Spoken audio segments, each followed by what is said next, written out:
श्री राम रामचंद्र प्राचीन भारत में अवतरित भगवान हैं। हिंदू धर्म में श्री राम श्री विष्णु के 10 अवतारों में से 7वें अवतार हैं।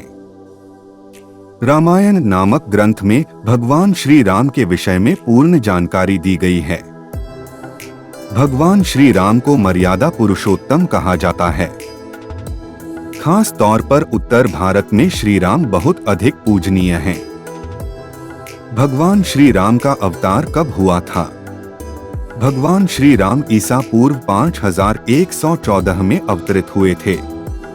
अगर आज से हिसाब लगाया जाए तो 5114 धन 2024 बराबर 7138 दिव्य साल पहले भगवान श्री राम अवतरित हुए थे। यह शोध महर्षि वाल्मीकि की रामायण में उल्लेखित उनके जन्म के आधार पर किया गया है।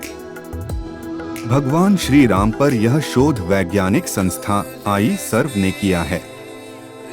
इस शोध में मुख्य भूमिका अशोक भटनागर, कुलभूषण मिश्र और सरोज बाला ने निभाई है।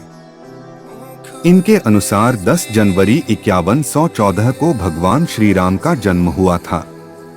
हालांकि कुछ शोधकर्ता मानते हैं कि भगवान श्री राम का अवतार 7330 ईसा पूर्व हुआ था। भगवान श्री राम जी का संक्षिप्त परिचय। श्री राम ब्रह्मा जी के पुत्र दरीची, दरीची के पुत्र महर्षि कूर्म, कुर्मी, कश्यप के वंश से जो सूर्यवंश हुआ उसी के इक्ष्वा कुल में श्री राम का जन्म हुआ। इन्हें रामचंद्र भी कहते हैं। रामायण के अनुसार महाराज दशरथ और रानी कौशल्या के सबसे बड़े पुत्र व लक्ष्मण, भरत तथा शत्रुघ्न के भ्राता थे। हनुमान उनके परम भक्त है। लंका के राजा रावण का वध उन्होंने ही किया था। उनकी प्रतिष्ठा मर्यादा पुरुषोत्तम के रूप में है, क्योंकि उन्होंने मर्यादा के पालन के लिए राज्य, मित्र, माता पिता तक का त्याग किया। भगवान श्री राम जी के गुरु का नाम वशिष्ठ था। उनका विवाह माता सीता के साथ हुआ था।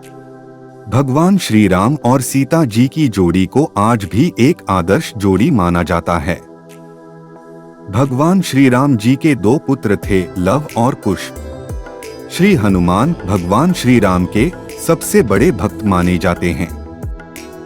गुरुकुल में शिक्षा। श्री राम और उनके तीनों भाई श्री भरत, श्री लक्ष्मण और श्री शत्रुघ्न ने गुरु वशिष्ठ के गुरुकुल में शिक्षा पाई। चारों भाई वेदों, उपनिषदों के बहुत बड़े ज्ञाता बन गए। गुरुकुल में अच्छे मानवीय और सामाजिक गुणों का उनमें संचार हुआ। अपने अच्छे गुणों और ज्ञान प्राप्ति की ललक से वे सभी अपने गुरुओं के प्रिय बन गए। भगवान विष्णु ने क्यों लिया श्री राम अवतार? हिंदू मान्यता के अनुसार विष्णु जी ने श्री राम अवतार अन्यायी एवं दुष्ट राक्षस राजा रावण को खत्म करने के लिए लिया था। श्री राम अवतार में विष्णु जी ने विश्व पुत्र, भाई, पति और मित्र के गुणों को सामने रखा। श्री राम जी ने अपने पिता के कहने पर 14 वर्ष का वनवास काटा तथा अपनी मित्रता का संदेश देते हुए बाली की हत्या कर सुग्रीव का राजपाट उसे वापस दिलाया। भगवान श्री राम की कथा। भगवान श्री राम को मर्यादा पुरुषोत्तम भी कहा जाता है। श्री राम ने मर्यादा के पालन के लिए राज्य, मित्र, माता पिता, यहाँ तक कि पत्नी का भी साथ छोड़ा। इनका परिवार आदर्श भारतीय परिवार का प्रतिनिधित्व करता है। श्री राम रघुकुल में अवतरित थे, जिसकी परंपरा प्राण जाए पर वचन न जाए की थी।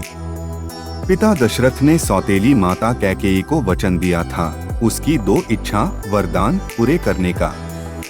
कैकेयी ने इन वर के रूप में अपने पुत्र भरत को अयोध्या का राजा और श्री राम के लिए 14 वर्ष का वनवास मांगा।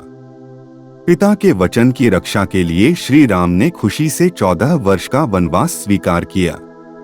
पत्नी सीता ने आदर्श पत्नी का उदाहरण पेश करते हुए पति के साथ वन जाना पसंद किया।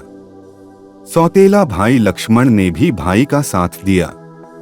भरत ने न्याय के लिए माता का आदेश ठुकराया और बड़े भाई श्री राम के पास वन जाकर उनकी चरण पादुका ले आए। फिर इसे ही राजगद्दी पर रखकर राजकाज किया। श्री राम की पत्नी सीता को रावण हरण कर ले गया। श्री राम ने उस समय की एक जनजाति वानर के लोगों की मदद से सीता को ढूंढा। समुद्र में पुल बनाकर रावण के साथ युद्ध किया, उसे मारकर सीता को वापस लाए। जंगल में श्री राम को हनुमान जैसा दोस्त और भक्त मिला जिसने श्री राम के सारे कार्य पूरे कराए। श्री राम के अयोध्या लौटने पर भरत ने राज्य उनको ही सौंप दिया।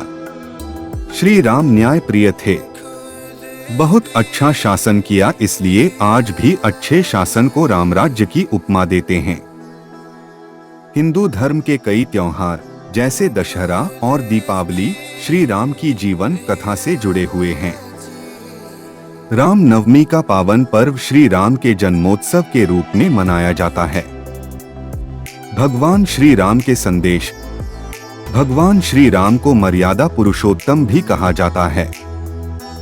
माना जाता है कि भगवान श्री राम ने हर काम एक मर्यादा में रहकर किया, फिर चाहे बिना किसी प्रश्न के अपने माता पिता की आज्ञा का पालन करना हो या फिर वन में सीता हरण के बाद रावण का वध। रावण की मृत्यु के बाद भी उन्होंने अपने दुश्मन से बैर नहीं रखा बल्कि अपने भाई को रावण के पास शिक्षा लेने के लिए भेजा। भगवान श्री राम का चरित्र हमें माता पिता की सेवा करना, उनकी आज्ञा का पालन करना सिखाता है। भगवान श्री राम के बारे में महर्षि वाल्मीकि द्वारा अनेक कथाएं लिखी गई हैं। वाल्मीकि के अलावा प्रसिद्ध महाकवि तुलसीदास ने भी श्री राम के महत्व को लोगों को समझाया है। भगवान राम ने कई ऐसे महान कार्य किए हैं जिसने हिंदू धर्म को एक गौरवमयी इतिहास प्रदान किया है।